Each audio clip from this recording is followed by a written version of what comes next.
What is up, Thrive Tribe? Welcome back to the Thrive University podcast. And my, oh my, do we have a special treat for you today. It is round 3 with the one and only, the myth, the man, the legend, Ben Azadi, baby. Welcome Jeremy. back. Dude, I'm excited to be back with you. We're going to change so many lives today. So for those listening, make sure you're present, take notes. We're going to rock it today. Yeah. And Ben is you're somebody that's always on top of new research. And I'm curious to know, like, what's something right now that you're spending a lot of time thinking about, researching, working with your clients on? Great question. Great way to start. It's actually a lot of what you teach, which is the mindset part. You know, year after year, as I study health and nutrition, I've been at it for 14 years now, right? Before, I used to think it was all about strategy. Now I believe 95% of success, not just with health, but all areas of life, is mindset and 5% strategy. Now that 5% needs to be really good strategy, but it's doing the inner work, right? The mental six-pack, developing that, using things like thoughts and gratitude, vitamin G to heal the body. And there's science to actually back up what gratitude does to change your physiology, to change inflammation in your body. And you preach that all the time. So that's what's exciting to me. I've been putting that into more content, more lectures, because that's been making a big difference in my community. Yeah, I appreciate that. And when you're really in that attitude of gratitude, it's hard to experience feelings of anger, resentment, sadness simultaneously. So it's good to know that there's research that's also backing this up. Tell us a little bit about that. Yeah, so I call it vitamin G. I believe it's the strongest vitamin in the world. You can't overdose on it, and it's free, right? So vitamin G is gratitude, obviously. And Dr. Joe Dispenza, who is an amazing resource, you got to bring him on your podcast soon. He's done brain scans. Did you get him on yours? No, not yet. Okay. Not yet. It's been a challenge. But he's done brain scans on thousands of participants who go through his course, right? And he has them practice gratitude, and he looks at their brain, he looks at their body, looks at inflammatory levels, and he saw 1,200 different chemical processes that take place instantaneously to put the body in an anti-inflammatory healing state when they practice gratitude. That's why I always say, what you appreciate appreciates, and those thoughts that you have every single day, the 60,000 thoughts, that's really important to understand, because you could choose the negativity, which is going to create inflammation, or you could choose the abundant, loving, grateful thoughts, which produces anti-inflammation in your body. So that's why I always say, Jeremy, you are the most influential person you'll speak to today because of the power of the thoughts and what gratitude does to heal your body. Yeah, that's facts.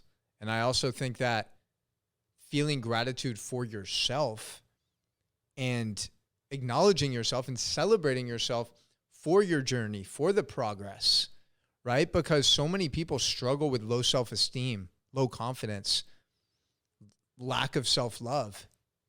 And if you don't respect yourself, if you don't love yourself, how do you expect someone else to do those things, right? So bringing in that gratitude for the simple things, I think, is just such a powerful foundation.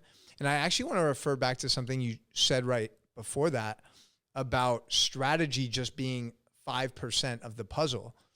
And Tony Robbins says something similar, right? Before focusing on strategy, you want to, number one, focus on the story. What story are you currently telling yourself? What narrative are you telling yourself? And how is that story holding you back from unleashing your full potential, right? And then number 2 is state. You need to change your state. You're a perfect example of that. You do it all the time. Right, you too. And powerful ways to do that are the ice bath, cold showers, a workout, right? Listening, dancing to music, something that's going to change your physiology, because that's going to change your ability to think differently and feel differently. And then after we address state and stories, we can focus on strategy. That's right. Yeah, that's beautifully broken down. But there's one more piece to that, right? The environment, right? Because your environment determines your thoughts determine your state determines your actions determine your results, right? So it starts with the environment, right? So who are you hanging around with? What are you watching? Are you watching toxic fear porn news, or are you opening up a book? Are you having conversations with people who are on this vibration like Jeremy, or are you having conversations with people who are complaining and gossiping? There's a YouTube video called Fleas in a Jar. 60 seconds, it'll change the way you think about your environment. What this video shows is they put hundreds of fleas in a jar, put that jar upside down, the fleas are trapped there. They leave the jar there with the fleas for a few hours, so the fleas are trying to fly around, but they can't escape. After a few hours, they remove the jar completely, but the fleas have now been conditioned by their environment to still fly in that same pattern, and they remain in that little pattern as if the jar was there. But not only that, the offsprings that are produced by those fleas flew in the same pattern when they were born. They stayed in that same pattern even though the jar has been removed. That's a perfect example of what your environment does to you. So your environment determines your thoughts. I would start there. Make sure you cut out people who are not serving your worth or serving your goals. Yeah. Wow, that's powerful. We definitely need to get that clip up there.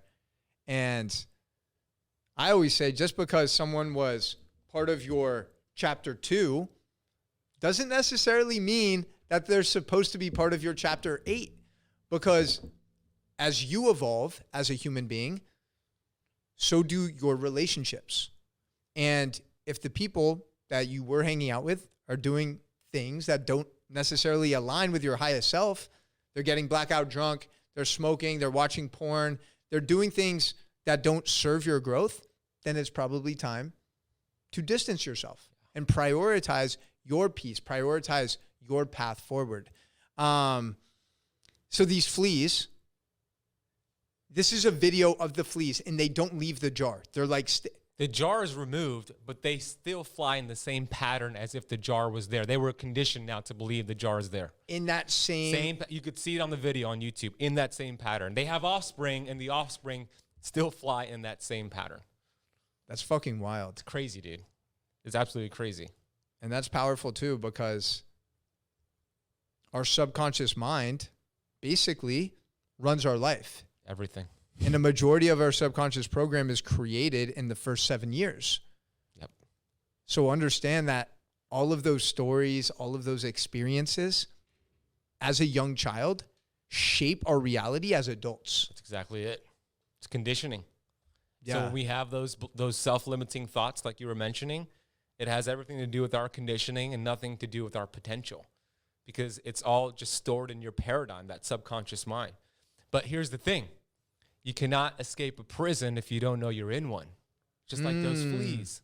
So awareness is number one. Why are you having those toxic thoughts? It has nothing to do with you and your potential and all the things you can do in this world. It has everything to do with the first 7 years of your life, these learned behaviors. And if you could understand that, it makes things so empowering, and you could just let that thought pass and then choose a better thought. And I have to share one more thing with you, because I forgot to mention this earlier, the power of thoughts, Jeremy. This is going to blow your mind. I was studying Bob Proctor, like I do every single day. He's changed my life, saved my life, I would go as far as to say. And Bob Proctor was sharing a story about being in a car on a road trip in 1975 or so. And he was in the car using his thoughts to make clouds disappear with his thoughts, right? And I thought, this is really bogus. Like, this is wild, but I got to give it a shot. So I go on my balcony where I live in Bay Harbor, and I start to look at a cloud. I chose a small cloud, and I'm staring at it. And I'm like, should I blink? I need to blink. And I'm like all in my head. But then I got really focused on that cloud, and I just started to envision that cloud disappearing before my eyes. And Jeremy, in about 60 seconds, that cloud disappeared before my eyes. So I ran into the bedroom, told my fiance, Natasha, hey, I'm making clouds disappear with my thoughts. And she's like, what are you talking about? So she goes outside with me, and I tell her, pick a cloud, any cloud. She chose a cloud, I make it disappear, and I just keep making clouds disappear with my thoughts. I'm 100% of making clouds disappear with my thoughts. And do you know why? Because thoughts are the most powerful frequency on planet Earth. And clouds are just energy and frequency. And you could actually make them disappear. So I want you to try it, Jeremy, and I want your audience to try it later too. Shit. I haven't seen you in a few months, and you're out here making clouds disappear? Okay. All right. But that's just indicative of how powerful just this inner world is. That's right. You know? And I think something that a lot of people struggle with is they do become a prisoner of their own mind. They become a slave to their thoughts, and they take every thought that they have as truth. And I think something that's been really helpful for me is treating our thoughts, having the perspective of being an observer, literally just watching the thoughts pass by as if they're clouds in the sky. Exactly. And you can acknowledge the ones that don't serve you and allow them to keep going. And then once those thoughts that are empowering you come through, run away with those and really use those to fuel your dreams, to fuel your purpose. This is so important to understand. Like, we could teach people about keto and intermittent fasting and all the cool things we're going to talk about, but this right here is how you change your life for the better. Because if your thinking is stinking, your dreams are shrinking, Jeremy. Facts. And I want to talk about your purpose because it's a big one. Ever since I met you, you've been very vocal about your mission and your vision. And I would argue that that is one of the best things that you can do to cultivate a healthier brain is by being aligned to your purpose, to your soul's calling, your dharma, right? And waking up every day knowing that you get to serve humanity in a positive way. So I want you to talk a little bit about your mission and how that fuels you on a day-to-day basis. Yeah, and you do a really good job talking about this very often, and I love that about you because not a lot of people talk about how important it is to live on purpose with your purpose, which you're clearly doing. That's how you got so much energy. I'm clearly doing. That's how I have so much energy. You don't need to find energy when you're living on purpose with your purpose. You release that. It's inside of you. It's so important to find your purpose and then live on purpose with that purpose. And for so many years, 24 years, as a matter of fact, I didn't have any purpose. I mean, my goals were getting the best video game score, and that was pretty much like my highest goal right there.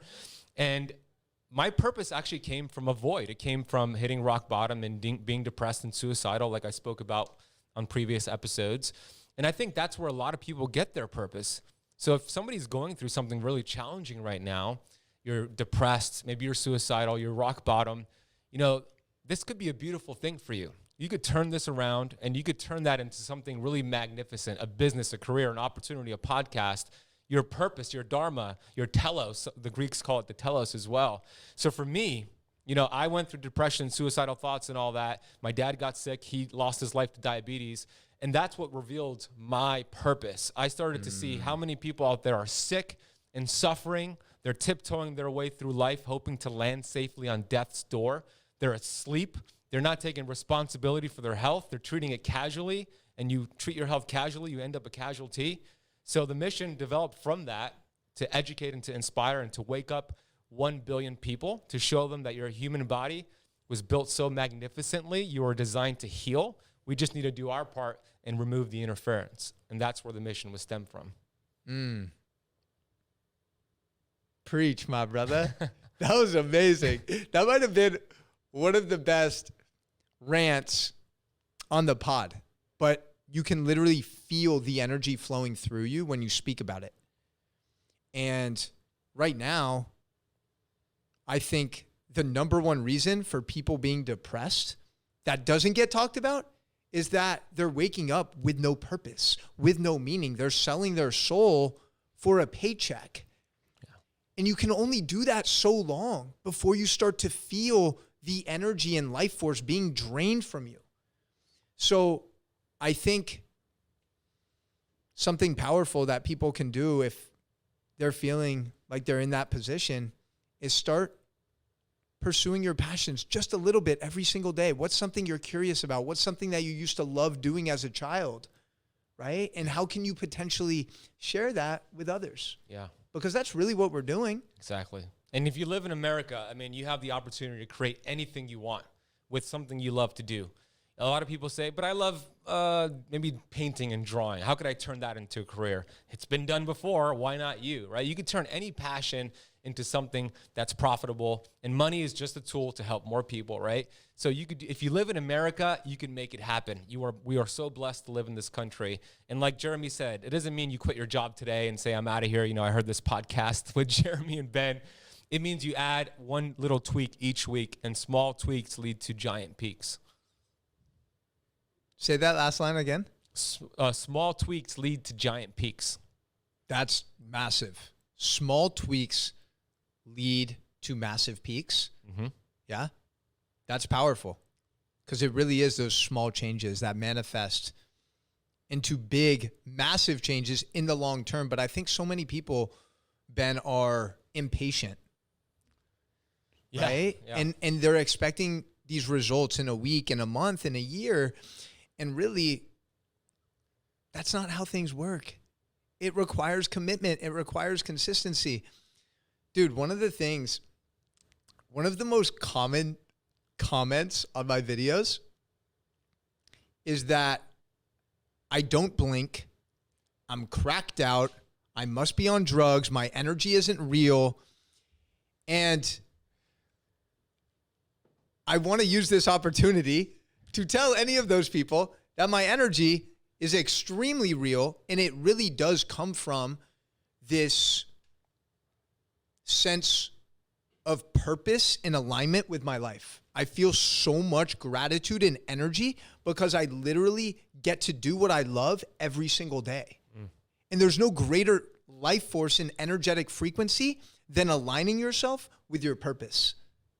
Amen, brother. Preach, dude. And I know Jeremy personally. I've known you for years, and Jeremy is not doing cocaine. He's not doing drugs. Like, this is his natural, authentic state. Perfect example, when I parked, down the street here to meet you at your studio, I'm walking across the street and I hear, Ben Azadi, Keto Camp. Jeremy shouting out from across the street, welcoming me with a big hug and energy. Like, that's who he is. And that's your authentic self. And that's why you're changing so many lives, connecting with so many people. And I know Jeremy personally. Like, this is his true, authentic self. Whether you're having dinner with him, you're on a podcast, he's on a YouTube video, whatever it is, like, this is Jeremy. One more thing to add to the purpose.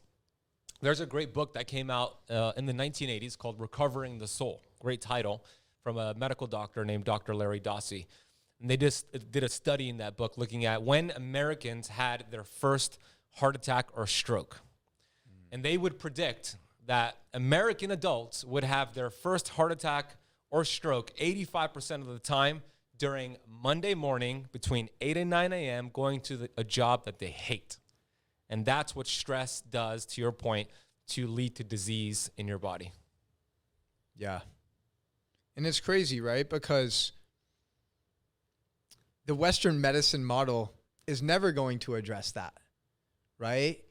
That requires getting to know someone, having deep conversations, because you can be doing all of the things right. You can be intermittent fasting. You can be eating the healthiest foods. You can be training hard. You can be getting adequate sleep. But if you are not aligned with your purpose, I truly believe that it's going to manifest in some sort of inflammation, in some sort of interference, in some sort of disease later on in life.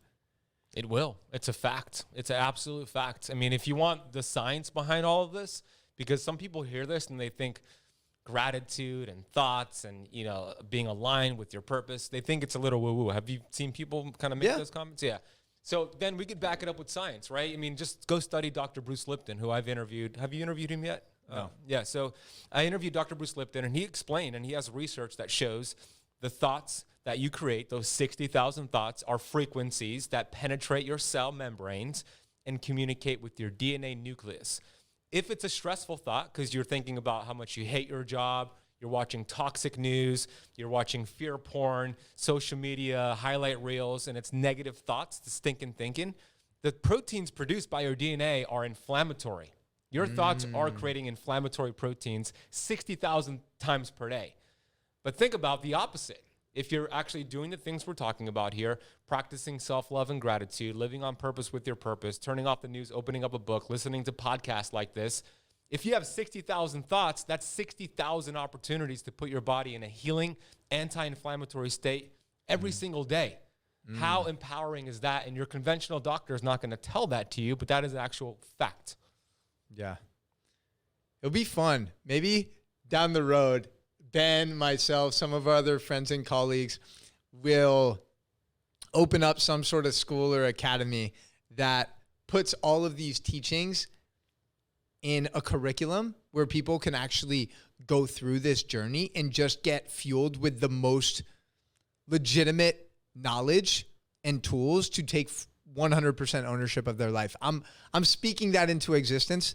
And finishing up on the purpose stuff, I know you mentioned to me that I believe it was around 7 years ago, you made the conscious decision to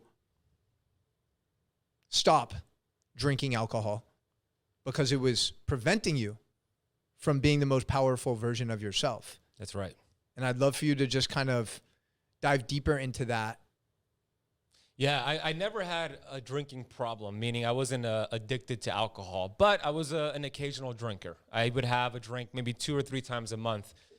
And every time I drank, whether it was like a healthy organic wine or tequila or beer, whatever it was, the next day I was just not who I wanted to be, meaning I was a little bit behind. Maybe some brain fog, maybe the day just got started a little bit late. I didn't feel like I was 100% on my A game. Yeah. And at this time is when I was actually getting really clear on my purpose and my mission, which is to educate and to inspire 1 billion people. So I'm thinking about, all right, if that is my mission and I'm committed to it, not just being interested in that mission, but I'm 100% committed, this is taking me away from that. Even if it's just a little bit, that's going to add up and compound over time. So I told myself, I haven't hit that mission. I haven't helped those 1 billion people. I don't deserve to be doing things like that. That's not serving that mission and taking me in the opposite direction. So once I got clear on those highest values, then I made the decision to stop drinking. And I haven't had a sip of alcohol ever since then. Really? Yeah. So 7 years, like basically complete sobriety when it comes to alcohol? 100% sobriety. Wow. That's inspiring. Thank you. That's powerful. And I think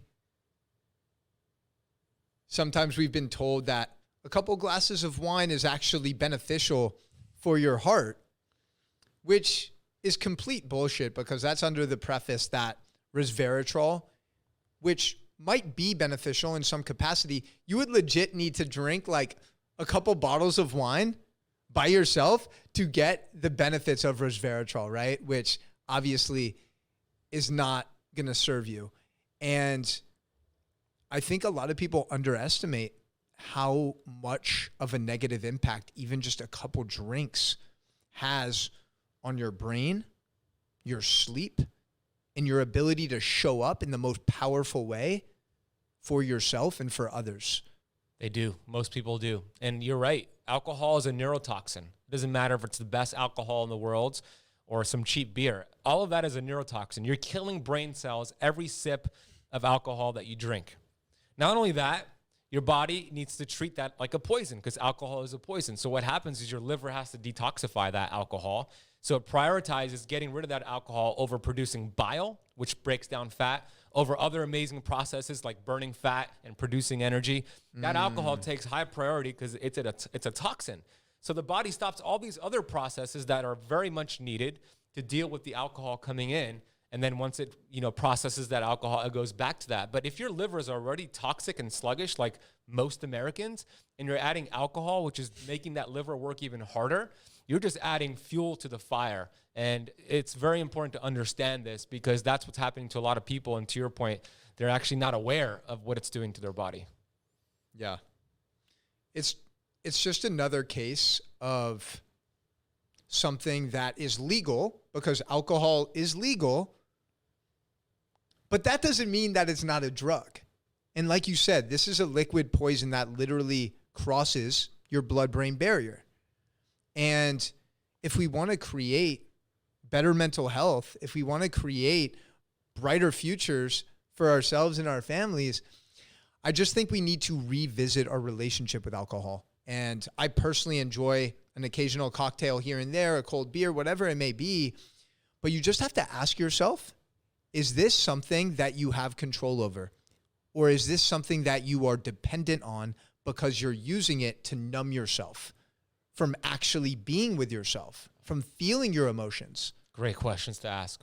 And, to your point, just because I haven't had alcohol in 7 years, I'm not committed to never having it again. Right. I just haven't felt called. I haven't had that occasion or that moment. So it's just been 100% no alcohol for me, but that's not my commitment. Meaning, like, I'm open to having an occasional drink to celebrate something, because there is also health benefits to celebrating things and being in the moment. So we need to understand that as well. But that's very different than what we're talking about, the person who's numbing themselves, drinking beer every night or every single weekend. And I want to hear your thoughts, because the biggest challenge I see with people giving up alcohol is having that conversation and setting those boundaries with their friends who are so used to them drinking. So what advice would you give that person? How could you set those boundaries in the relationships? Yeah, that's a great question. Number one, it is remembering that you're in a relationship with yourself for the rest of your life.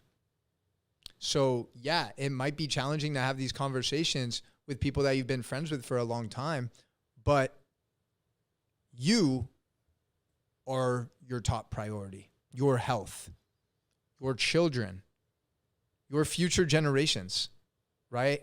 Something that doesn't get talked about often enough is this idea of generational health, right? Because we hear all the time about generational trauma and how different emotional wounds and traumas get passed down to generations if they don't get addressed.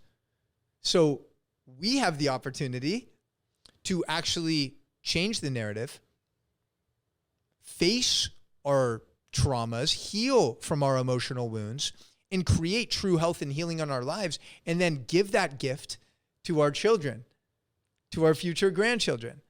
And to answer your question fully, I think once you understand that you're the top priority, it's understanding that if these people that you're communicating to are actual, real, genuine friends, then they are going to see you. They're going to hear you. And if that's something that they don't appreciate or don't receive well, then I think that's pretty indicative of the type of person they are and whether or not they belong in your life. And that's super challenging, right? Because it's all about leaning into discomfort. It's leaning into those uncomfortable conversations and the idea that you might have to reinvent your relationships to align with the newest version of yourself. And I think a great way to do that is simply spend time at places where you're likely to meet people with similar interests. Yeah. Yoga studios, different gyms, shopping at Whole Foods, going to music festival of a band that you like really putting yourself in position to connect with those like-minded, growth-oriented people will only lead to good things. Yeah, well said. I mean, it goes back to how we started the conversation: self-love, self-worth, which is aligned with what you just said. And then fleas in a jar, your environment, right? You got to change your environment to change your thoughts, which changes your actions, et cetera. So great advice, Jeremy. Here's something else, by the way, that's just bizarre since we're talking about alcohol. Alcohol is the only drug that you have to justify not taking, right? Like if you're at a bar with your friends and they're all drinking and they offer you a drink and you're like, nah, bro, I'm good. They start to look at you funny. They're like, what do you mean you're good, bro? Like, we're all drinking. Like, this is part of what we do. It's like, nah, man, like, I'm good with my water. Like, I don't want to feel like shit the next day. You literally have to have like excuses and reasons ready to justify the fact that you're not poisoning yourself with this toxic, inflammatory liquid that somehow is still legal. But that's just my 2 cents. It's wild. Yeah. I mean, something similar could be said about sugar, right? It's like there's a drug dealer on every corner with sugar. Ice cream trucks and gas stations and supermarkets loaded with sugar, and sugar could be categorized as a drug as well. So it's crazy how we normalize these things, and in reality, it's not healthy to have these on a daily basis. I'm curious to know, since we're on the topic of sugar now, so my perspective on sugar if it's like real sugar, like either coconut sugar or something from like a natural source, like fruit, of course. If you have an active lifestyle, like both of us do, your body actually has the mechanism to use that sugar for fuel, right? And you can burn that sugar. But the artificial sweeteners like sucralose, high fructose corn syrup, aspartame, your body doesn't really have the systems or mechanisms to digest and metabolize those chemical compounds. You're right. It's a completely different process. If you think about eating a whole fruit, an apple or blueberries or whatever it is, versus even fruit juice, which strips away a lot of these fibers and complexes, versus like high fructose corn syrup, sucralose, aspartame, completely different process. The whole fruit is treated as a whole fruit. There's a matrix of like antioxidants and fiber. Your body's going to use it. You're going to assimilate it. You're going to burn it for energy, right? Put it into your glycogen stores, your liver, muscle cells. You take sucralose on a daily basis, man, you're going to wreck your gut. You're probably going to create some neurological issues, possibly. But high fructose corn syrup, Dr. Bruce Lipton shared with me that when you consume high fructose corn syrup, which is just processed sugar, it takes blood flow away from the prefrontal cortex of your brain, as you know, the decision-making part of your brain, and directs it to your amygdala. So it puts you in fear, in a fearful state, takes you away from critical thinking when you consume high fructose corn syrup. And that's just further proof that your food determines your mood and mental health. That's it. That's fucking wild. I never heard about that. And that explains why. I mean, it makes sense, too, when you think about it, because the amygdala is this small almond-shaped part of the brain that's really responsible for fear. And if you're heightening blood flow to that area, you're going to elevate those feelings of fear, which is going to lead to things like anxiety, right? Which is, in general, just a constant looking forward and fearing what's next, what's going to happen, what's not going to happen. ADD, ADHD, all these labeled conditions. Yep, all of that. Exactly. What are your thoughts on ADHD? My thoughts is that it's a label used to mask. It's a label used to mask a symptom, but it's actually not getting to the cause, right? So it's very controversial.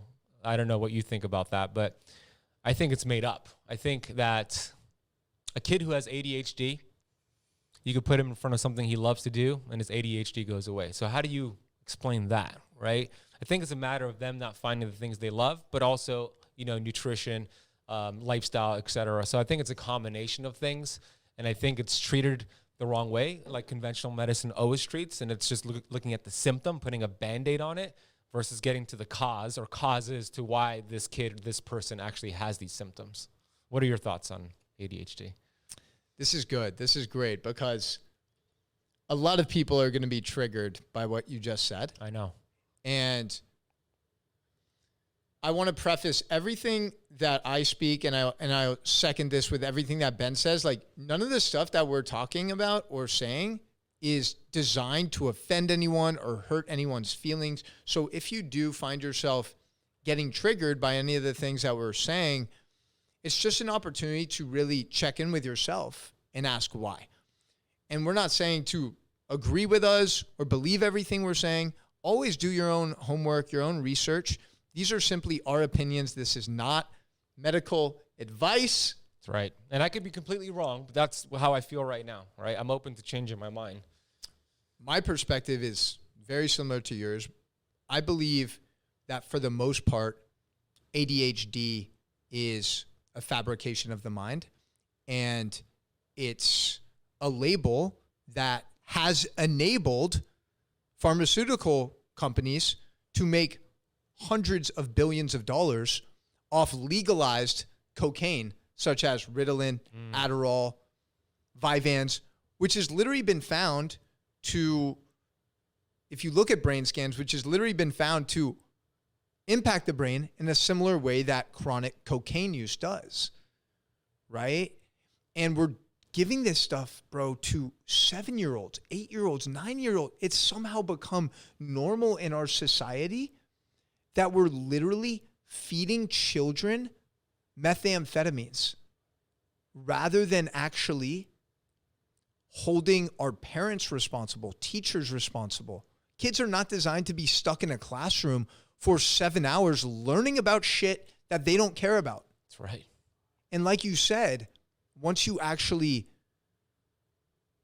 give that child the opportunity to spend that time doing something he loves, whether that is art, whether that is sports, whether that is math, they're going to channel that ADHD into a lot of magic. That's right. It magically goes away, right? The ADHD goes away when they do that. It's going to be their biggest superpower. And then finally, the last thing I'll say about that is like these artificial food dyes that are so prominent in basically every processed and packaged food that you'll find on the shelves at supermarkets. Yellow 5, blue 1, red 40. These things have been proven to be very, very, very negatively impactful for the developing brain, right? And really accelerating hyperactivity of the brain. Yeah. So eliminating some of those artificial food dyes and artificial sweeteners that we talked about is going to really create a healthier brain for our children and for our adults. It's well said. You know, this is so important because it's almost as if everything we've been taught from a conventional paradigm mindset or thought process is the complete opposite of what really is going to get us healthy, right? You mentioned that these artificial ingredients, including high fructose corn syrup, it impairs the development of the brain. And when you're a kid, you don't want to impair the development of your brain. And where do you find all these ingredients? You find them in our schools, our children's school, vending machines, ice cream trucks, supermarkets, gas stations, everywhere. But not only that, we go to hospitals, and what do we see? Hospitals are not an environment to heal your body. There are McDonald's and Burger Kings and fast food restaurants in hospitals. How does that even make sense? Doctors go on break, patients take breaks from whatever treatment they're getting to walk into a McDonald's in a hospital, and that's the food that actually contributed to getting them there. But then you think about patients that are going through chemotherapy, which is to treat cancer. They're in their hospital bed, and the nurse comes in or the doctor comes in with their food, processed junk that leads to inflammation and cancer. You go on the American Diabetes Association website to find out what should I eat if I'm diabetic. High carbohydrates, which lands you in this diabetic world. It's like the complete opposite of what we should actually be doing for health and longevity. Oh my gosh. Bro, we should definitely, thinking out loud, we should definitely, like, in the very near future, plan a trip to a hospital and just film a shit ton of content there. And like really go into like the cafeteria and document what they're doing. It's a brilliant idea. And you're absolutely right though. I mean, we were talking about this before we started recording. It's become so popular to say things like, fuck cancer, fuck depression, when we should really be saying, no, fuck the things that caused us getting those illnesses, because those are just a manifestation of poor lifestyle habits and decisions, right? So talk a little bit about that. I mean, in regards to some of the things that you found to be most destructive for the brain when it comes to like mental health, or if you want to take it the direction of some of these other chronic illnesses. Yeah, I do. Yeah, I love that you brought this up. So what Jeremy's referring to is symptoms versus root cause, right? So symptoms is going to be, we're going to label that conventional allopathic medicine using medications, surgeries, etc. And then we have root cause, thinking, okay, there has to be something that caused this, or multiple things that caused this. Let's determine that. So a perfect example, and then I'm going to tie it into the cancer conversation. Let's say, for example, one of your listeners, we'll call her Rebecca. Your phone stopped, by the way. You want to just keep going, or said something? It got violation reasons, misinformation. Oh gosh. That's why like these fucking lives are so ridiculous. Well, so Instagram is still going. Yeah. So we didn't talk about shots. I'm submitting appeal. So just to show you guys exactly, this actually right now. And I don't mean to ruin your momentum. I'm holding the thought. Keep going. Yeah. This is like a perfect example of the world that we're living in. So for those that don't know, that are listening or even watching on YouTube, like Ben and I, before we started recording, we set up our phones to do a live stream for Instagram and TikTok. I was doing a live on TikTok on my phone, and Ben just pointed out like, yo, bro, something happened in your live, like it stopped. And I went to go check it, and funnily enough, it says live access. Let's see. Live access suspended. And the reason is for misinformation. Your live access was suspended for violating our integrity and authenticity policy. We do not allow content that promotes inaccurate information. That's the world we live in. The resistance is strong, and that makes our message even more important. And by the way, everything we shared, they could fact check us on that, right? There's research to back it up. Anyways, let's continue, because that's a perfect example of how incredible things are these days. But when we talk about, I'm going to give you a crazy example. So let's say one of your listeners, we'll call her Rebecca. Rebecca decides it's Friday night, and I'm going to have some fun. I'm going to eat 2 pizzas, like whole pizzas. I'm going to have 50 prunes. I'm going to have 2 cups of sauerkraut and 2 pounds of cheese and all this food. She's going to feast, and alcohol. She wakes up the next morning and she feels like crap. She has all these symptoms. She has acid reflux. She's got brain fog. She's got constipation and really upset stomach. So she phones her doctor and she says, I need an appointment right now to deal with these symptoms that I'm dealing with. So her doctor's like, okay, we could get you in. Even though it's Saturday, let's get you in, Rebecca. So Saturday morning, she's walking to that office with her doctor, explaining all the symptoms. I'm dealing with this. And our doctor says, no problem. We have an anti-flatulence. We have an antacid. We have 5 more medications that I could prescribe for you to help you with these symptoms. Now, what if the doctor would have had our mindset and said, what did you eat last night? And then the patient, Rebecca, would have said, I had all this food. And the doctor would have been like, oh, that's the cause. Don't do that again. Don't eat all that food in one sitting. Makes perfect sense, because those symptoms that Rebecca was getting are actually gifts from the innate intelligence to show her you did something that actually caused interference in your body, and I'm showing you the symptoms so you could correct it and bring your body back to homeostasis. So symptoms need to be looked at as blessings and gifts from the innate intelligence, this inner physician. And I got news for you.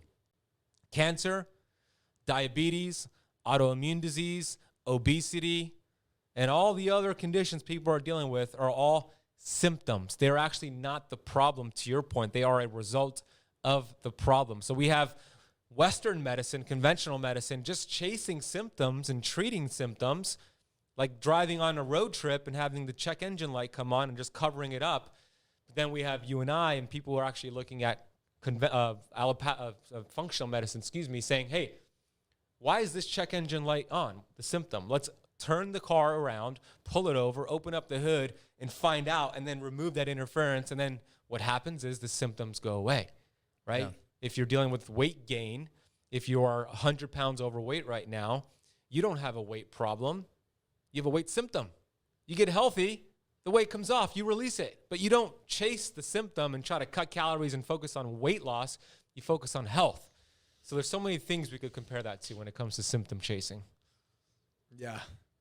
You're very good at just making these analogies that are so simple and so profound. Like literally that analogy, like your check light engine comes on, right? You could literally like put tape over it. That's going to cover up the engine light. Or you could actually address the cause of why the check engine light is on in the first place.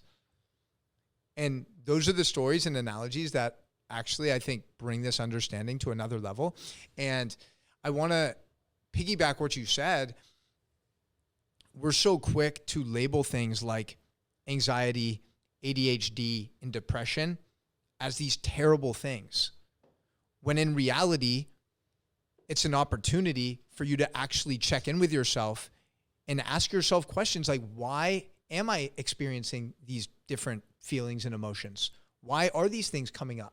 What did I eat yesterday, the last week? What relationships am I allowing myself to stay in, even though they might be toxic? Am I doing work that's meaningful and purposeful?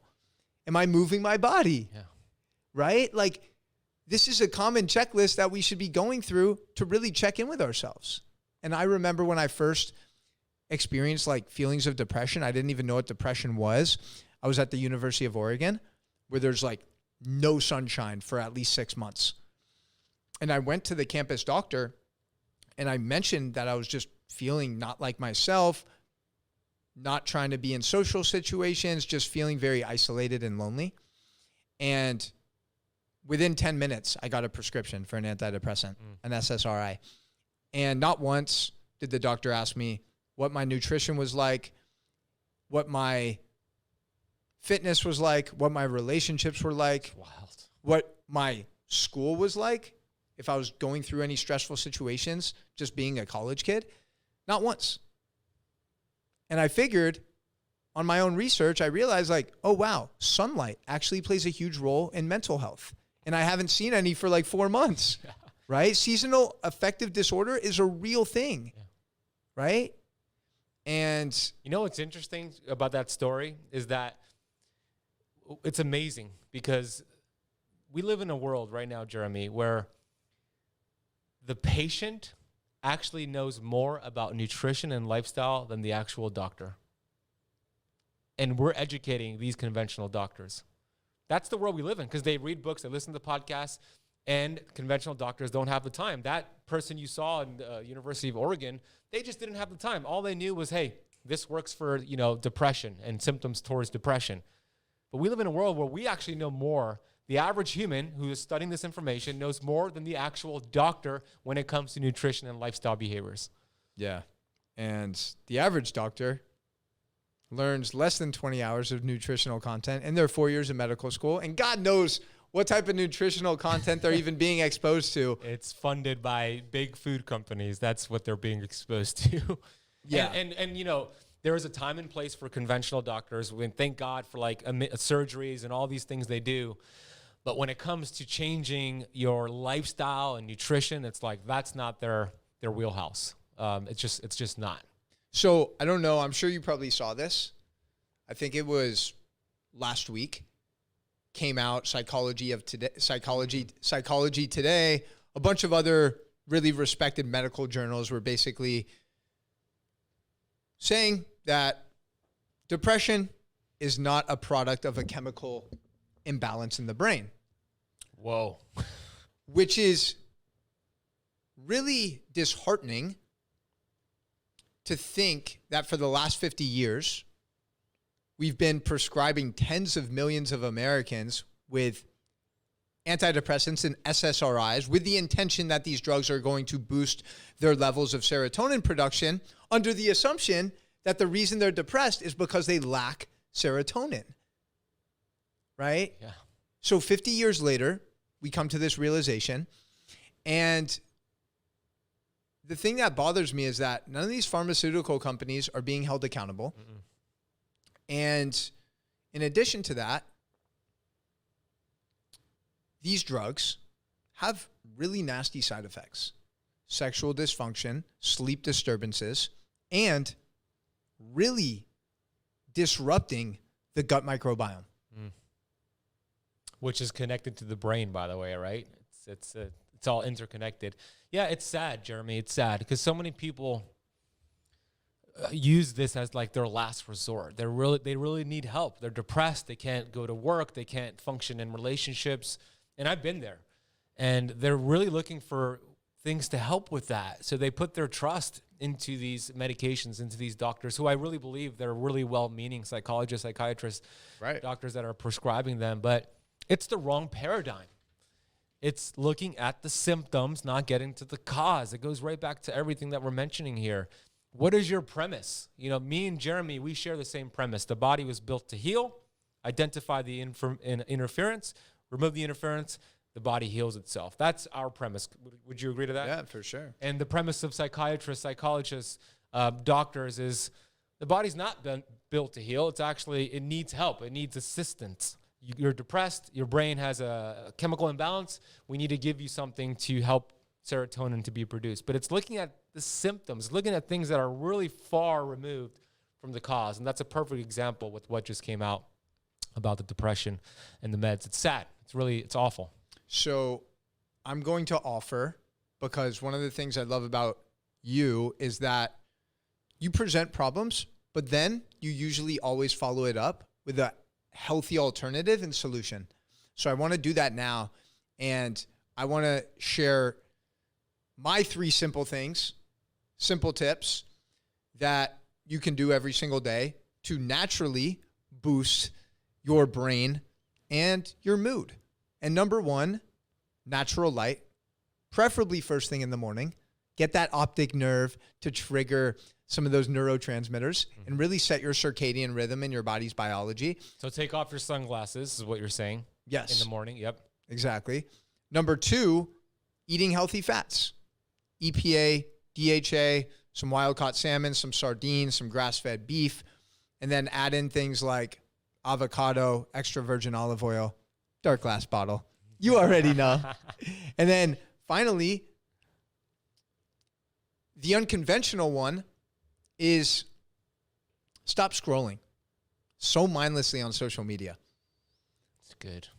Because every time you give your time and energy watching other people live their life instead of you living your own, of course, that's going to make you feel like shit. Right? Yeah. So I'm curious to know, what things do you want to add to that in terms of natural ways to boost our brain health? The last tip is, all those tips are great. Morning sunlight, syncing your circadian rhythm, healthy fats. But that last tip is probably the most important one because it's so common, and myself included, right? Like I have found myself over the last few years scrolling, looking at people in our space that have huge followings. And I'm like, man, they're crushing it. And I'm just like right here. And I start to put them on a pedestal, put myself down here. And then it puts me in this state that I don't like and enjoy, right? So I've gotten better at that. I think that's a very important tip because the average person is scrolling enough times on their phone with their finger to actually cross or climb the Empire State Building. That's an article that came out. Picture that. On their phone enough times like this to climb the Empire State Building. On a daily basis? On a daily basis. And it's not getting better. That's terrifying. It's getting worse. And we love social media the way we use it because we put educational content. We use it. We don't let it consume us. So your question was, what are 3 things, or what would I just add to that just for like health and longevity in general? Okay. Like what are some of the primary things that you teach your community, your students, on natural ways to just optimize their brain health? Brain health. Okay, got it. Yeah, intermittent fasting is great for the brain because when the body... And you want to work your way up into a fast. Think of fasting like a muscle. If you've never fasted before, you start with 12 hours and 13, 14. We've kind of spoken about that before. But here's the amazing thing that happens when your body's in a fasted state. It's important to remember this. We're genetically hardwired for the old school, meaning the way that our ancestors lived. And they all practiced intermittent fasting. That is a fact. So when the body is in a fasted state, innate intelligence, which is this inner physician, thinks, whoa, 18 hours, no food, we're going through a famine. Let's keep this body and this brain alert and energized and focused so we could go out there and hunt and kill that tiger, that lion, whatever it is, that meal that we need to eat to stay alive. So it pumps the body full of these counter-regulatory hormones, cortisol, glucagon, human growth hormone. But for the brain, it produces brain-derived neurotropic factor. You know all about that, Jeremy, BDNF.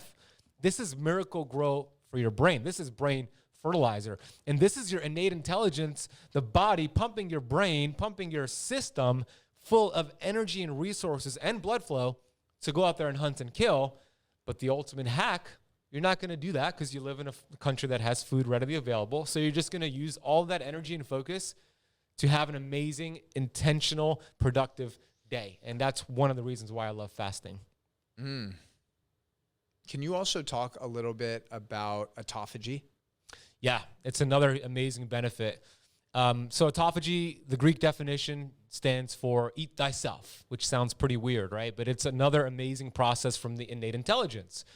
When there's no food energy coming in, the innate intelligence starts to think we're going through a famine. What are we going to do to preserve this body? Where are we going to get energy from? So you have this innate intelligence that are now it's looking for cells inside of your body and mitochondria and proteins and fats that are dysfunctional. They are inflamed. And autophagy is that process of going into those cells and repairing those cells. Let me know when. Oh, keep going?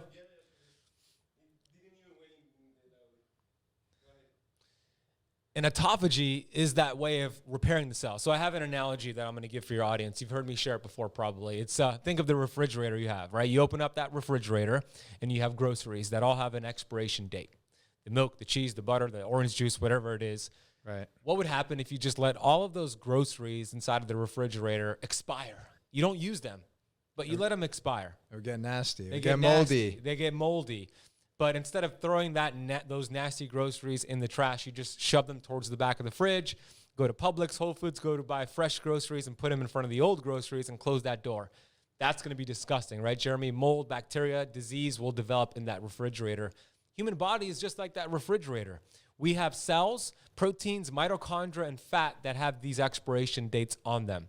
And if we're not taking the time to get rid of the trash, the junk, disease develops in the body. Autophagy is the process of getting rid of those expired groceries. And you get autophagy through fasting. You get autophagy through exercise, especially sprints that you love to do, and strength training. You get autophagy through senolytics, which are different ingredients. But this is why when you look at cancer, and this is very important because in America, 1 in 3 women are diagnosed with cancer in their lifetime. And for men, 1 in 2. Go to cdc.gov and you want to fact check that. It's on there right now. Cancer is everywhere in America. Dr. Thomas Seyfried, who's an oncologist from Boston College, has said in his research that if you completed a 7-day water fast once a year, you would reduce your risk of any cancer by 95% because of this autophagy process. How empowering is that? We have control here. Wow. Have you done a 7-day fast? I did a 5-day water fast, and I achieved what's called maximum autophagy, which is what he was referring to. So I'm metabolically flexible. You are too. So we could achieve what he's saying in 7 days in 3 to 5 days. And you could test that by looking at blood glucose and ketones. So yes, I hit max autophagy. I did a 5-day water fast. How about you? Have you done a log fast? 3 days is my longest. It's great. Yeah. It was like a long weekend, and it wasn't easy, but it got easier as I went through it, and I felt fucking incredible. Like after probably the 24-hour mark, after I just realized like, oh, wow, I'm good. As long as I hydrate, I can still have a little black coffee. Yeah. I felt high levels of clarity and energy. And it actually inspires me to do another one in the near future because I usually do like a 24-hour one every other week. And then obviously I'm practicing intermittent fasting pretty frequently. It's so powerful, bro. Yeah. Like it's so crazy. And that's a free tool, right? You don't have to spend any money to fast. You actually save money, right? You're not spending money on food. Yeah. In regards to fasting as well, what would you say if someone has never tried fasting? Like what's something very simple that they can just do to really implement that practice and start getting results in a healthy, sustainable way? Good question, because we're talking about all these amazing benefits, but somebody hears that and they're still what I call a sugar burner. They're metabolically unhealthy, and they go and do like a 24-hour fast tomorrow. That's a bad idea. If you've been on your couch for 10 years and you run a marathon tomorrow, bad idea. You want to train for it. So what do we do to train for it is the question that you're asking. Right. First things first, we want to lower the hormone insulin in our body because most people are producing too much insulin. Insulin resistance leads to type 2 diabetes. Type 2 diabetes leads to cancer, heart disease, strokes, kidney amputations, or kidney failure and amputations. And here's the fact. Most people don't even die from diabetes. They die from all the diseases connected to it. Same thing happened to my dad. But it starts with insulin resistance. So the number one thing I want your audience to do, if they haven't done this in the last year, go get a fasting insulin blood test. That should be a high priority. If that number is over 5, you are on your road to insulin resistance. If it's over 10, you have insulin resistance. If it's over 25, you've got some big problems. And conventional doctors will let that happen for years before your A1C changes and they say you have type 2 diabetes. But if you would have gotten that fasting insulin done, you would have made that change. And there was a study that came out, and this is going to tie into the fasting question, in 2018 from the University of North Carolina, Chapel Hill. This is a 10-year study with over 8,000 people in the study. So it was a pretty big pool of people.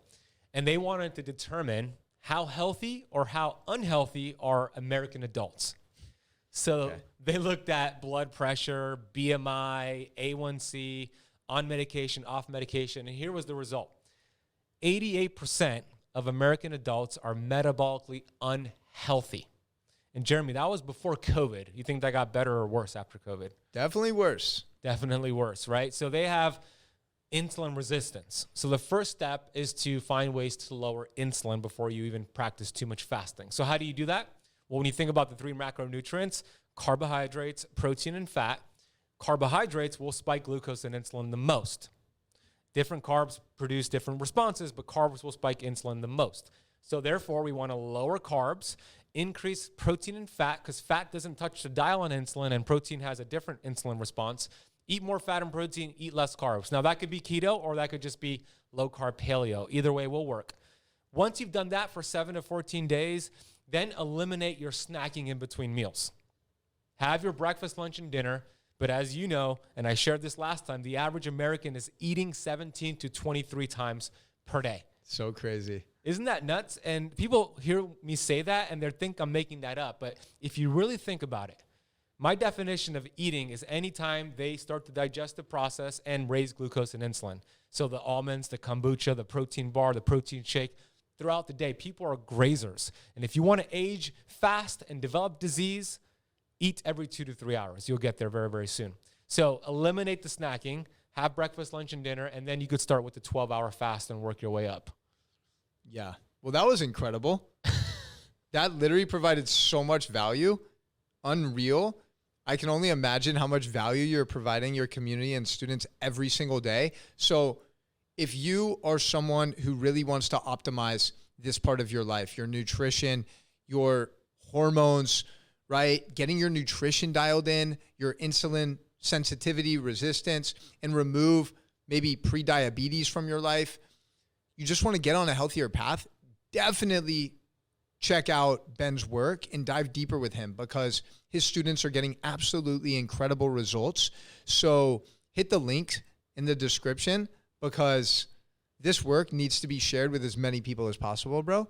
I'm so grateful that you're really doing this and giving people the tools to be their own healer, to be their own doctor.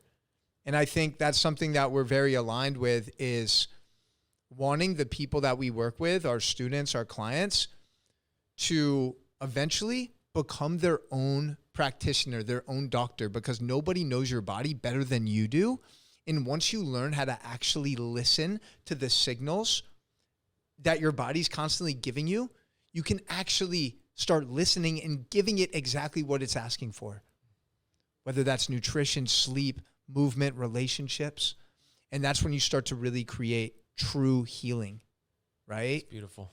Amen. Amen to that, brother. That's what it's all about. And it starts with taking responsibility. It really does. That's where everything changed for me. When you take responsibility, it's impossible to be the victim, to blame other people, to blame your genetics, to blame your enabling family members.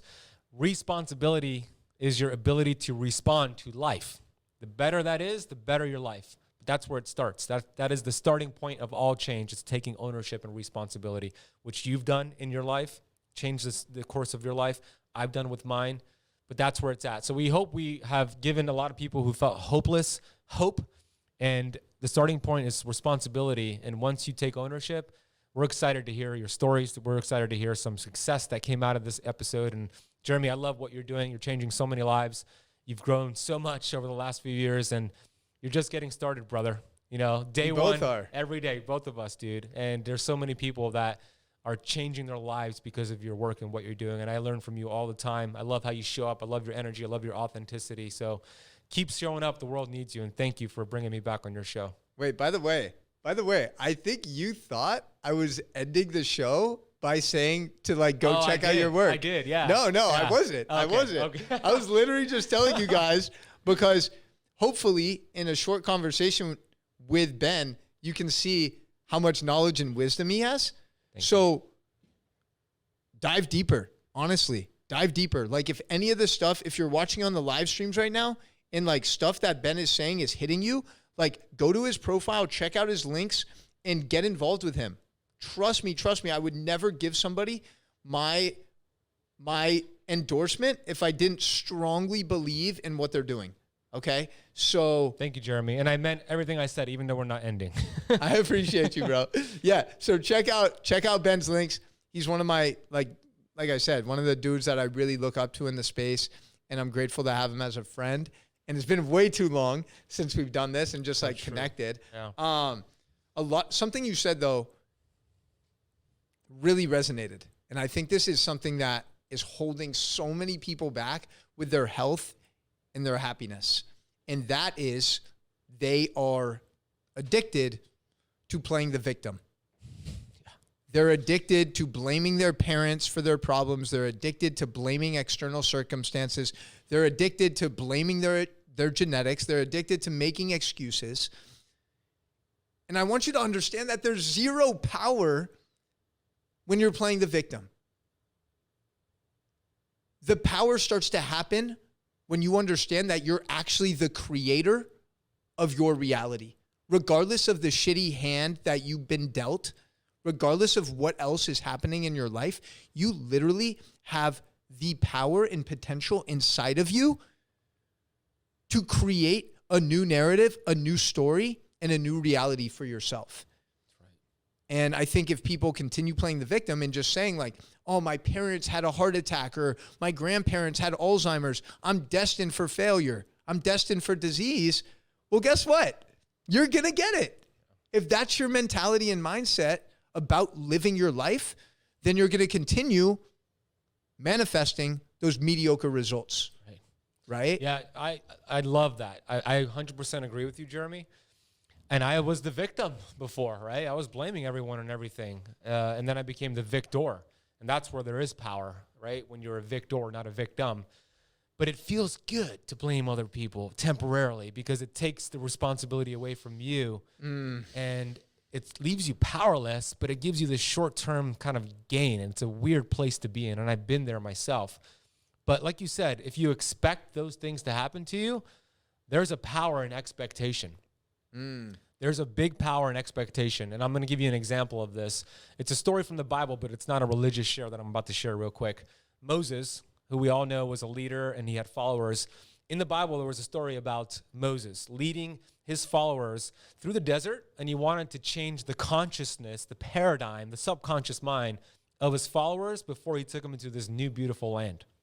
So they're walking in the desert. Moses is leading this group of people, and there's no food, there's no water, they're dehydrated, everybody's complaining, and he wanted to change their consciousness. They were playing the victim card, but he wanted to make them into victors and he wanted to give them faith.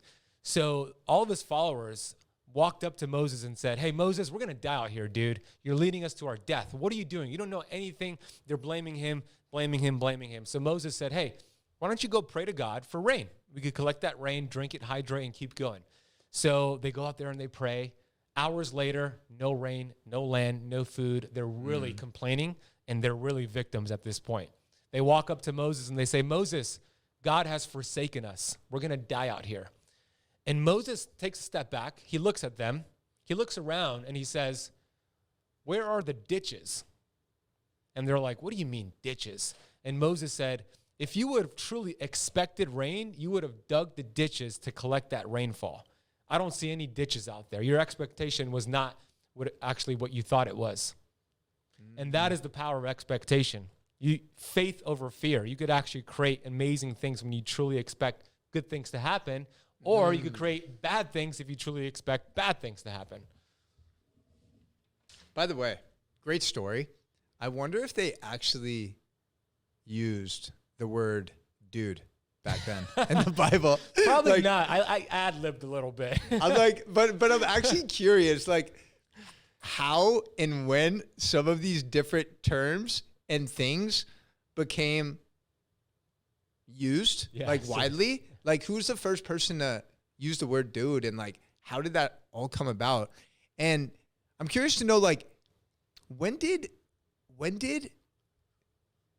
cancer, when is the first documented case of cancer? Do you know?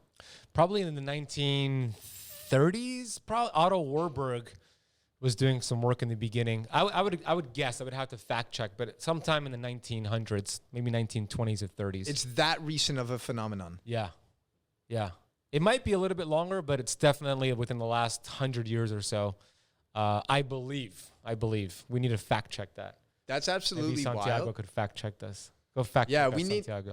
We need to get, like, I think his name's Jamie, Joe Yeah. Rogan's guy. Like, definitely need to bring someone. Where we kind of scroll and look things Yeah. up right here on the screen. Yeah, Yeah. Santiago, come on. Yeah, well, definitely. No, I can definitely piece something together. A couple things you said, though. One of the things that I've done probably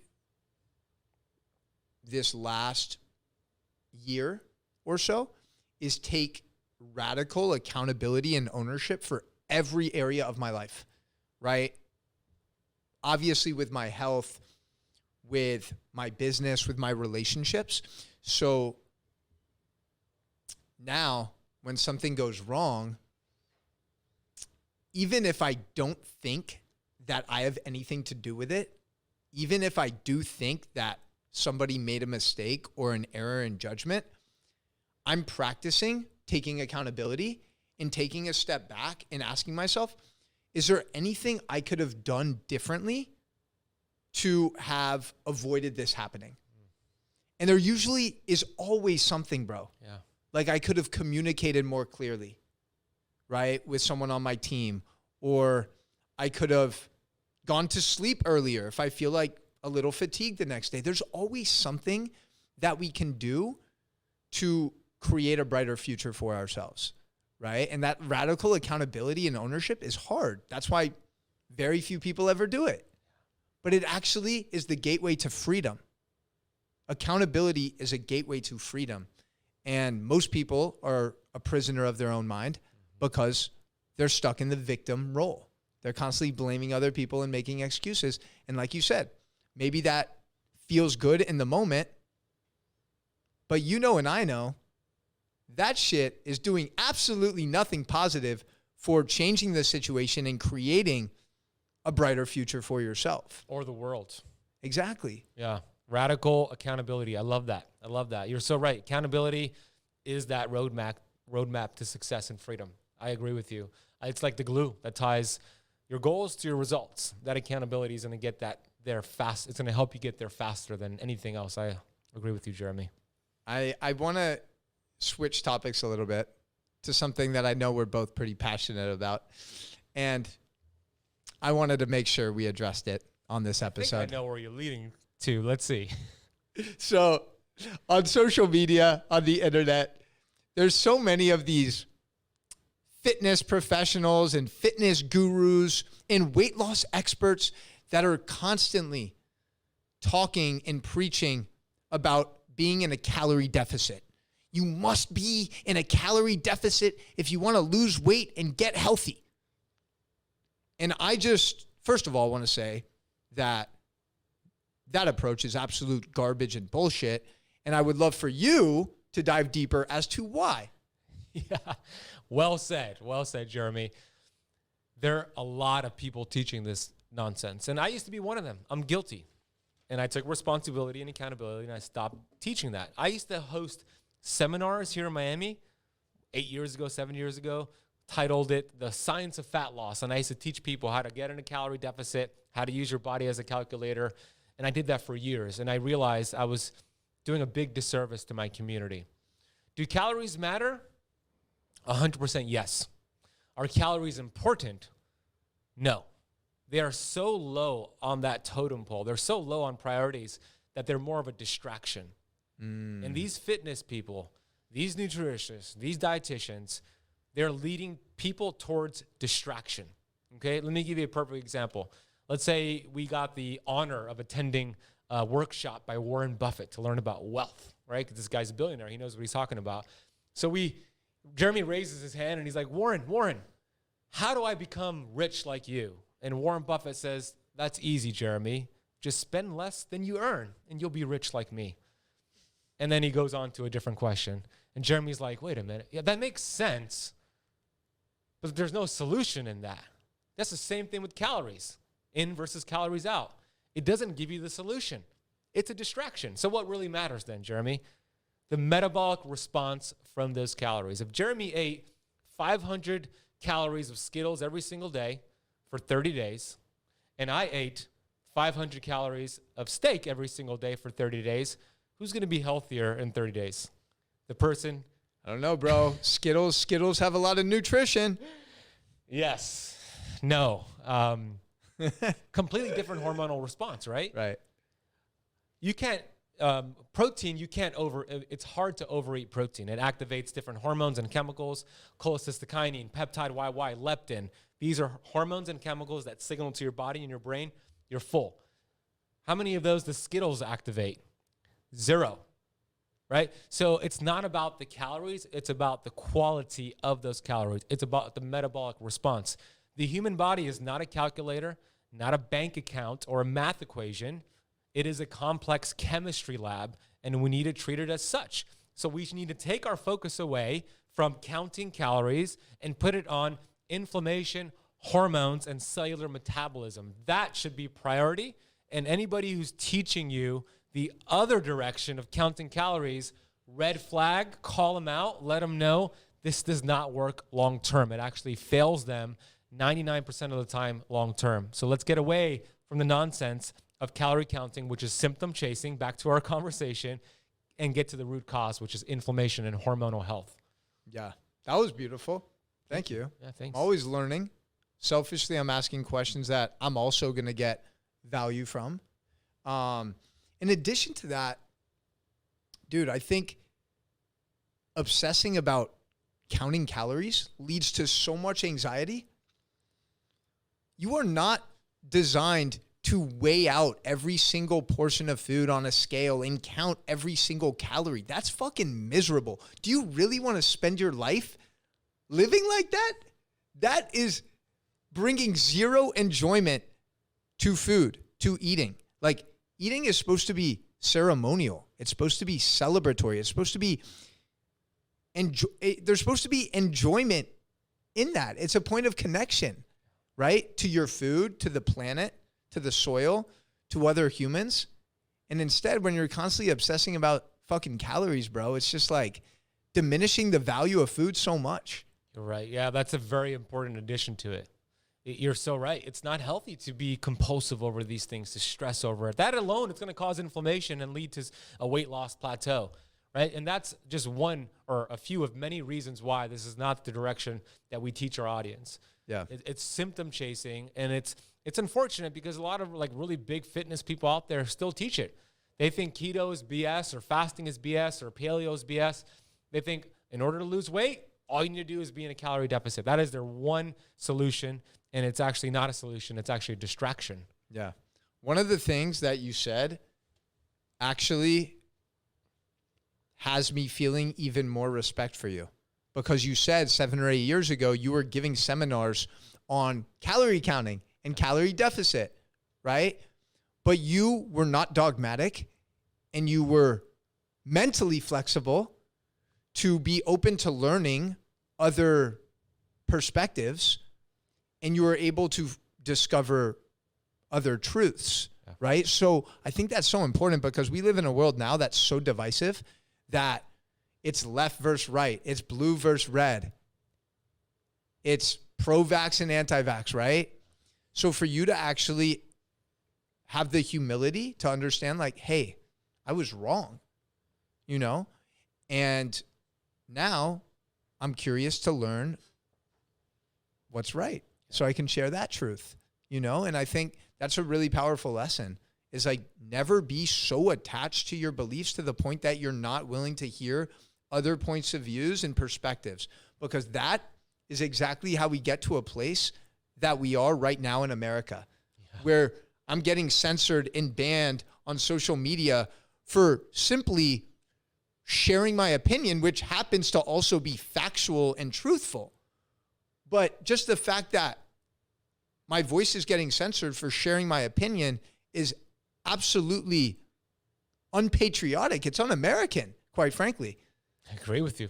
So I'm grateful that you have that kind of flexibility again to like change your perspectives. Now, one thing again that I don't think we touched on today, but I think is absolutely critical for just human optimization is mitochondria. Yeah. So I would love if you could explain exactly what mitochondria are, how important they are, and maybe a couple simple things we can do to optimize our mitochondrial health. Absolutely. I'm so glad you brought this up. I love talking about the mitochondria because mitochondrial dysfunction, meaning your mitochondria are not functioning well, it's pretty much linked to every disease out there, including ADHD and diabetes and cancer. So what are the mitochondria? A singular mitochondria is called mitochondrion, but there's thousands or actually millions of mitochondria in a single body. So we know them as these energy factories.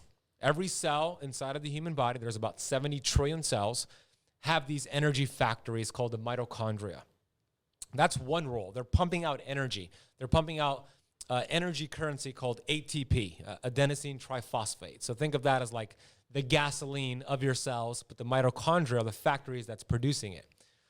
Somebody who's healthy, somebody who's living way past 100 years old, disease-free, somebody who has great energy levels, somebody who's lean, vibrant, who's living a very healthy, long life, has healthy mitochondria.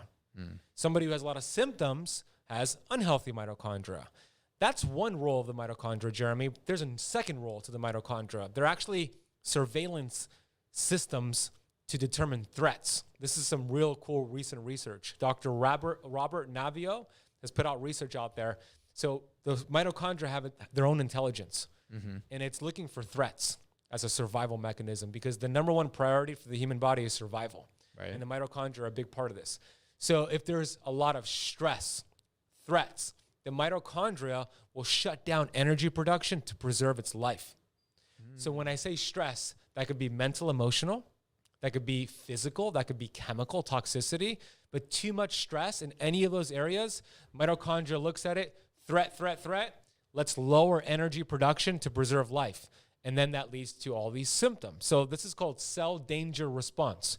People who have COVID and they get sick, but they don't recover, they have long haul COVID. Have you heard of that before? Like symptoms that long? That's cell danger response. Autoimmune disease is cell danger response. This is the mitochondria looking at it as a threat, but then staying stuck in that threat. So what can we do to support the mitochondria? That should be the next question that the audience is thinking about, and I know that you were going to ask that. Ketosis is a great way to support the mitochondria, and I'm not dogmatic about keto. It's one tool out of many. We teach keto flexing, as you know, going in and out, but here's what the research shows. When ketones are in your body as a result of burning body fat, those ketones actually communicate with the mitochondria to make more of themselves. 400% more energy than glucose. Wow. That's a lot, right? So it's creating more energy. But when you create more energy, you create more free radicals, which could be a problem, right? But the second thing that happens when your body's producing ketones, the mitochondria go through this uncoupling process. So Dr. Stephen Gundry shared an analogy on my podcast about a pressure cooker. If you're using a pressure cooker and you get all this steam built up, you have the release valve that releases it, right? That's kind of like what your mitochondria are doing when you are producing all this energy from ketosis. So it creates mitogenesis, more mitochondria. That's a very powerful way to boost your mitochondrial health. Exercise like sprinting and strength training, amazing way to support mitochondrial health. Fantastic.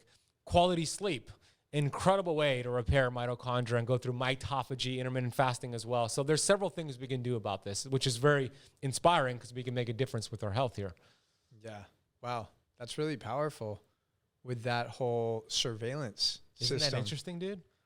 It really just further reminds me how intelligent the human body is. it's absolutely incredible how intelligent our human body is from the inside out. It's amazing. And it literally has the ability to be so resilient and overcome so much trauma, so much pain, so much inflammation, so much injury, so much shit throughout our lifetime. Like so many hits. It's absolutely incredible. And it's just another reason why we need to show it the love it needs and deserves. Yeah. Like, we only get one of these. We only get one, bro. You're right. You know? It's pretty incredible when you think about the fact that we've been gifted this physical avatar and we have the ability to create whatever type of body we want. Yeah. I know a lot of people are choosing to create an overweight body, even an obese body. I personally am going to continue choosing to create a lean body, a capable body, a powerful body that energizes me, that allows me to focus, that allows me to get shit done, that allows me to serve humanity in a powerful way. What about you? What body are you choosing? Because we're clear on our mission, right? And that's what's driving us, because we need a healthy body to achieve that. But you're so right about the human body. I'm just so blown away about how magnificent it is, right? I believe in God, so I always tell my students that, you know, you are a masterpiece because you are a piece of the master. And if you just think about the healing processes of the human body, you cut yourself, there's an intelligence sent to that area to begin to heal it, right? And then it creates a scab, and then eventually it's back to normal. When I got sick with COVID last month, we actually had to reschedule the first interview here. I had a fever of 104.5. And what do most people do when they have a fever? How do I reduce this fever? I'm going to take a leave. I'm going to take Tylenol. I'm going to put ice packs. My thought process is the human body is built to heal itself. The innate intelligence is giving my body a fever for a reason. Why am I going to block that? The fever is actually used to create heat shock proteins to deal with the virus. So I didn't do anything to suppress that fever. That's my innate intelligence doing its job. So I sat in bed for 2 days. Fever went away, recovered by day 6, back to 100%. I didn't block it. I let the body do its thing. And that's how magnificent the human body is if we stop blocking it and let it do its job. Yeah. Wow. That just opened up a whole new can of worms with things like NyQuil and Tylenol that are literally treated like Skittles. Yeah. People pop these things every night like it's nothing, not understanding that a huge detriment that both of those compounds are doing is depleting levels of glutathione production in the liver, right? And really weakening your immune system. So people are taking these pills to help their fever or heal from a cold or reduce pain. What they're actually doing is doing their liver a huge disservice, and they're not allowing their body to tap into that innate intelligence, right, which you spoke about. Yeah, so if somebody experiences like a sore shoulder, a sprained ankle, they're icing, they're taking all these things, but the body knows what to do with that acute inflammation. And it might give you some temporary relief, but to Jeremy's point, you're depleting glutathione in your liver, the most important master antioxidant. You are doing some things to your gut and to your brain. Have some faith in the human body. I mean, it was built to heal. It's just a different paradigm that I come from and that you come from versus what most people think about.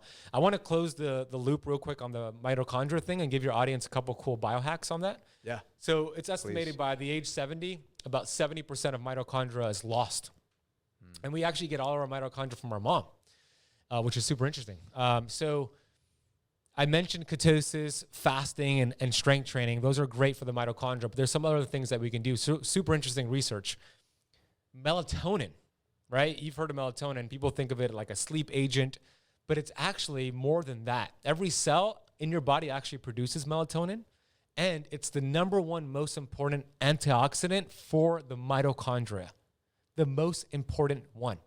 Only 2 antioxidants could get into the mitochondria, and melatonin is one of them.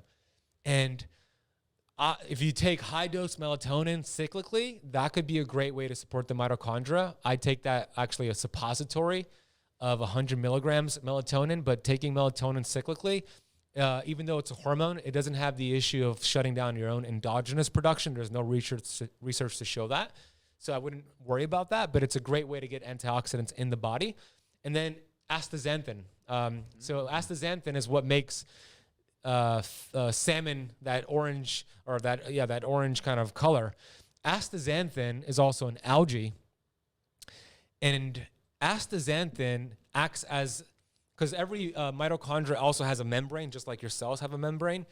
Astaxanthin acts as a barrier to protect that membrane. So good things could go into the mitochondria membrane, bad things could go out, like toxins.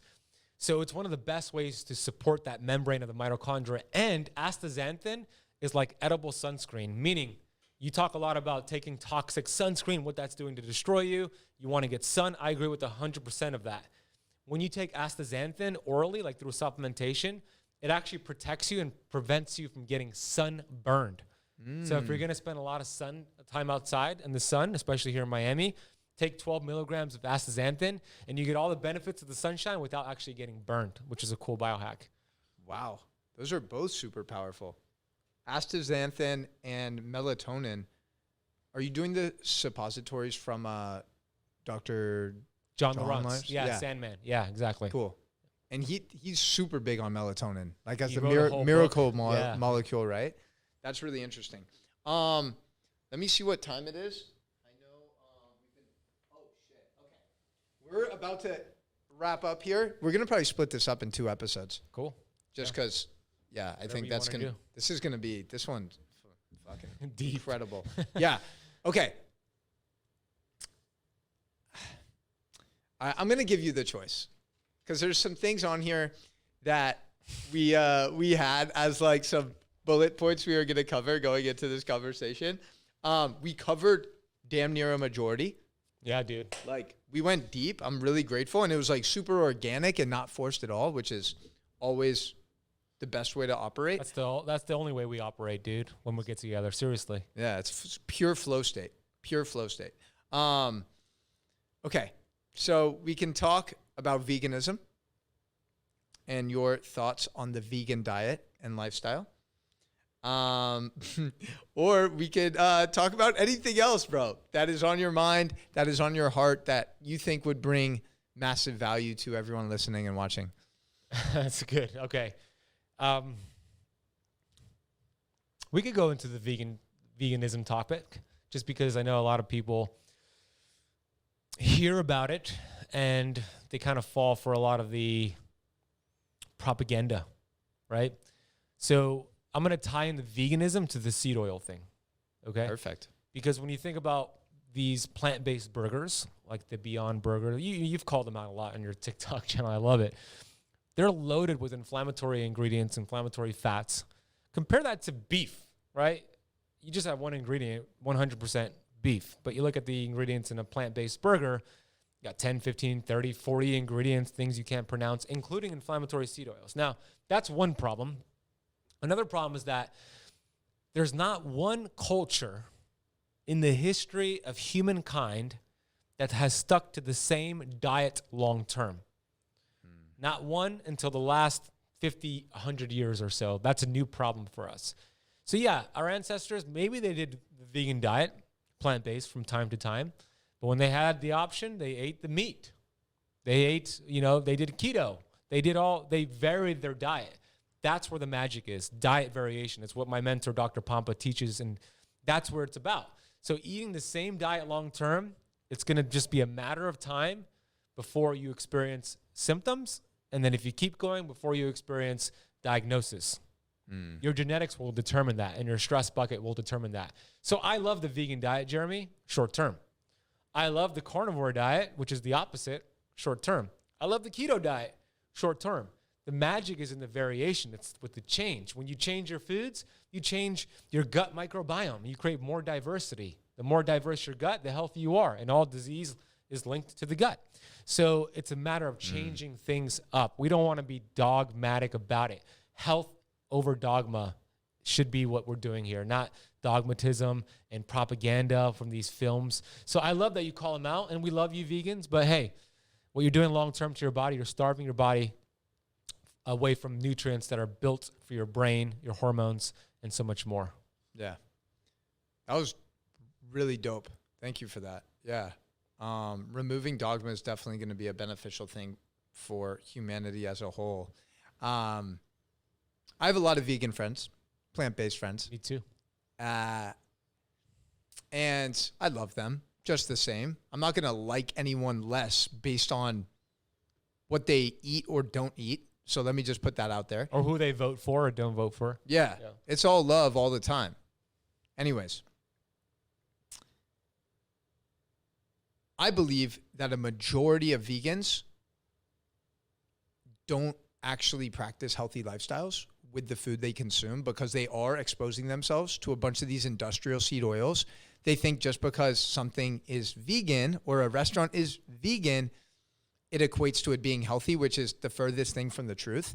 In addition to that, there's been a lot of talk about, vitamin B deficiency, B12, protein deficiency, but I'm also concerned about the healthy fats, like the omega-3s, the EPA and DHAs, which you usually find in animal-based products. Yeah. So when it comes to the vegan diet and lifestyle, that is my biggest concern, is where are they getting those brain-boosting nutrients from? So where? They're not. They're essentially, starving their brain and their hormones of these important nutrients. And it's just a matter of time before symptoms will manifest. There's some great ways to mask it up. I mean, you could get really strategic with pairing different proteins, plant-based proteins to make it complete.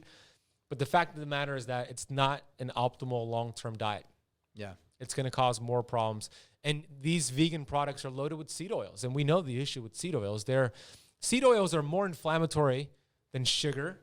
And some even say smoking, right? Because guess what? You could burn off excess sugar by doing some squats and exercising.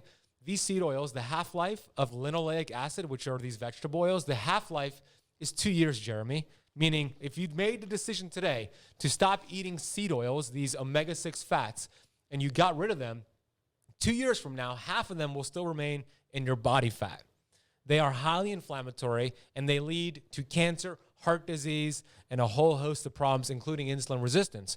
And I shared this, and I'm going to share it again because it really drives the point home when I want to deliver this message. I interviewed Dr. Kay Shanahan. I think you've interviewed her as well. So Dr. Kay Shanahan, medical doctor, she wrote great books out there, Deep Nutrition, Fat Burn Fix. She was the nutritionist for the Los Angeles Lakers when Kobe Bryant used to play.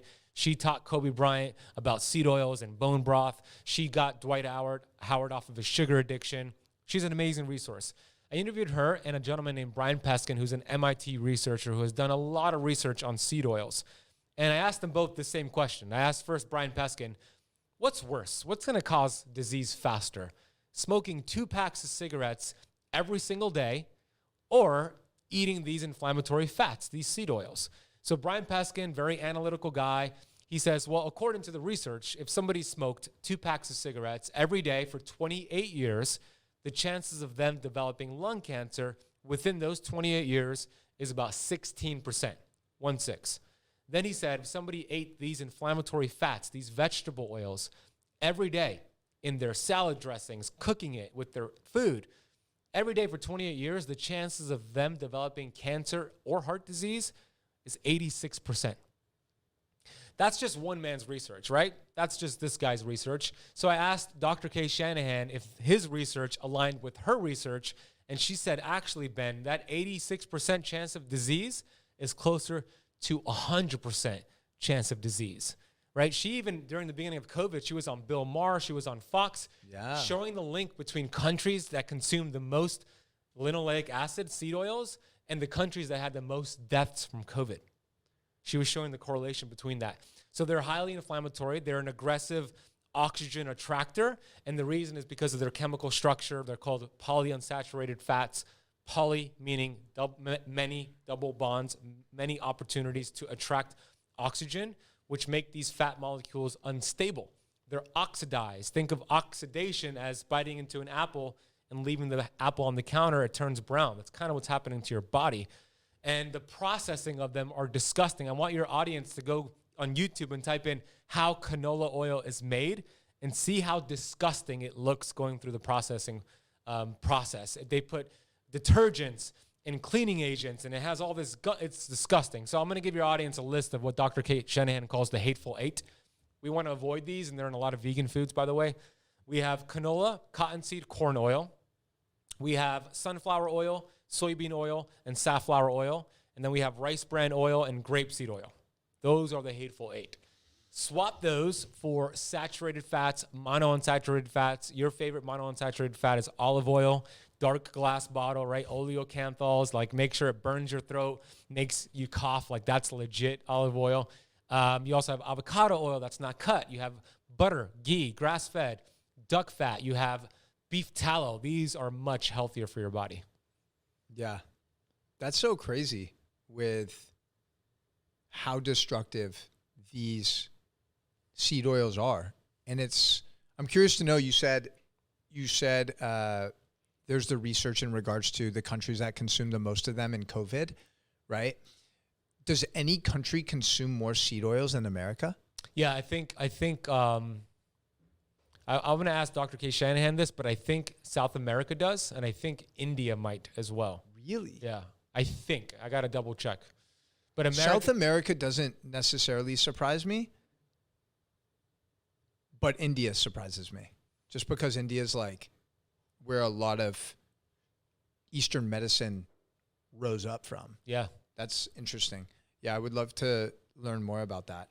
And I want to call out someone, since sometimes, we did this with Oatly, and then 1 month later that video hit like 2 million views, and then 1 month later Oatly was recalled. So that's funny. And it got me a dope brand deal with Mulk. Oh, that's cool. So it was cool. So, but anyways, I know I put out a video like a couple of days with this, but if anyone's watching from the American Heart Association, come on, y'all.